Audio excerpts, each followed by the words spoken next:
যে স্বপ্নের জন্য যারা প্রাণ দিয়েছে সেই স্বপ্নকে আমরা বাস্তবায়ন করবই। থেকে আমাদের বেরিয়ে যাবার কোনো উপায় নেই, আমাদের বিজ্ঞা রইল, এটা করব। আমরা নতুন বাংলাদেশের অফিস এটা করেছি, নতুন বাংলা করার জন্য আমরা এখানে এসেছি। সেটা যেন সবাই মিলে আমরা করতে পারি। দেয়ালের যে লেখাগুলো যখনই দেখি অবাক, এত কথা কিভাবে এদের মনে আসলো। এদের পেছনে কোনো কবি নাই, কোনো সাহিত্যিক নাই, কোনো পণ্ডিত নাই যে কথাগুলো করে করে দেবে, কিন্তু সারা শহর ছড়িয়ে আছে, অন্যান্য শহরেও আছে। প্রতিটি কথা অত্যন্ত মূল্যবান, ছোট্ট কথা, ছোটবি, অত্যন্ত মূল্যবান। শুধু বাংলাদেশের মানুষ উতলা হয়ে গেছে নতুন বাংলাদেশ করার জন্য, তাই না?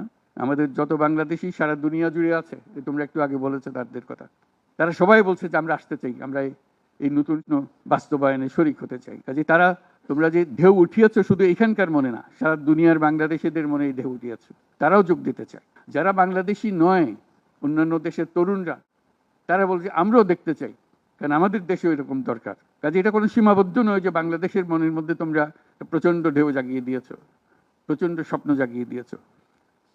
তোমরা সারা পৃথিবীর তরুণকে জাগিয়েছো যে এই তরুণদের হাতেই সৃষ্টি হবে নতুন পৃথিবী। কাজেই তোমরা যেটা করলা সেটারই একটা সূত্রপাত, তরুণদেরকে দিয়েই নতুন পৃথিবীর সূত্রপাত। এটা শুধু নতুন বাংলাদেশের সূত্রপাত না, এটাই নতুন বাংলাদেশের মাধ্যমে পৃথিবীর সূত্রপাত করছো তোমরা। তোমরা ইতিহাস। আজকে মনে হচ্ছে সাধারণ কয়েকজন তরুণ সামনে বসে আছে, কিছুদিন পরে এই সাধারণরাই অসাধারণ হিসেবে পৃথিবীব্যাপী স্বীকৃত হবে। কিন্তু তোমরা অসাধারণ কাজ করেছো, সেই কাজে যেন বিরতি না আসে, এটাই হলো আমাদের প্রতিজ্ঞা, যে আমরা যেন করতে পারি। আমার একটা প্রস্তাব থাকবে আসিফ বাবু, তোমাদের সবাইকে অন্তত মাসে একটা করে চিঠি লিখো আমাদের কাছে। শুধু স্মরণ করিয়ে দেওয়ার জন্য এটা বাকি রয়ে গেল, এটা ঠিক হলো না। কারণ আমরা হয়তো অনেক সময় মাথা ছুটে যাবে, যেহেতু তোমরা যেভাবে দেখে এসছো আমরা সেভাবে দেখতে জানি না। সেই জানানটা দেওয়ার জন্য আমাদেরকে গুঁতো দিতে হবে, স্মরণ করিয়ে দিতে হবে, যাতে করে আমরা এটার থেকে বিচ্যুত হয়ে যেতে না পারি। এটা তোমাদের দায়িত্ব, কারণ যে পথে রওনা করে দিয়েছো সেটার রূপরেখা তোমাদের কাছে পরিষ্কার। আমরা হয়তো কিছুটা বুঝে কিছুটা অন্যভাবে বুঝেছি, এরকম যেন না হয়। তোমাদের ঠিকভাবে যে স্বপ্ন তোমরা দেখেছো সেই স্বপ্নটা যেন আমরা আমাদের সাধ্যমতো রূপ দিতে পারি। বহু লোক বসে আছে যারা এই দুঃস্বপ্ন থেকে আমরা জেগে ওঠার কারণে তারা দিশেহারা হয়ে গেছে। একদিন চুপচাপ শুয়ে শুয়ে দুঃস্বপ্নের মধ্যে এরা ছিল, দুঃস্বপ্ন দেখছিল, আমরা শান্ত আনন্দ সরে লুটপাট করে যাচ্ছিলাম, হঠাৎ করে গোলমাল হয়ে গেল। তারা কি চুপচাপ বসে থাকবে? মোটেই না। খুব চেষ্টা করবে আবার তোমাদেরকে দুঃস্বপ্নের মধ্যে যাতে ঢুকিয়ে দেওয়া যায়, তারা শান্তমতে আবার শান্তিতে আবার তাদের রাজত্ব চালাতে পারে। তারা চেষ্টার ত্রুটি করবে না।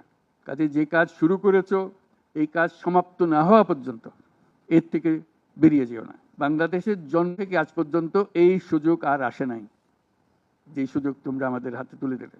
এই সুযোগ যেন হাতছাড়া না হয়। এই সুযোগ হাতছাড়া হলে বাংলাদেশের আর কোনো ভবিষ্যৎ থাকবে না। এটা যেন শুধু রাষ্ট্র নয়, পৃথিবীর সম্মানিত রাষ্ট্র হিসেবে প্রতিষ্ঠিত হতে পারে, যেহেতু তরুণরা এটার হাল ধরেছে। এই কারণেই এটা ভিন্ন, এই কারণে এটা ইউনিক, এই অনন্য একটা দেশ আমরা তৈরি করতে চাই। তোমাদের চিন্তায় স্বচ্ছ, তোমাদের চিন্তায় সঠিক, এটা মুঠো থেকে ছাড়বে না, হাত থেকে ছাড়বে না। আমাদেরকে স্মরণ করিয়ে দেবে যদি আমরা এটার এই স্বপ্নের থেকে দূরে সরার কোনো কাজ করে ফেলে। আমাদের কারো কোনো ইচ্ছা নাই এই স্বপ্ন বাইরে যাওয়ার, এই স্বপ্ন বাস্তবায়ন করাই আমাদের সার্বক্ষণিক কাজ।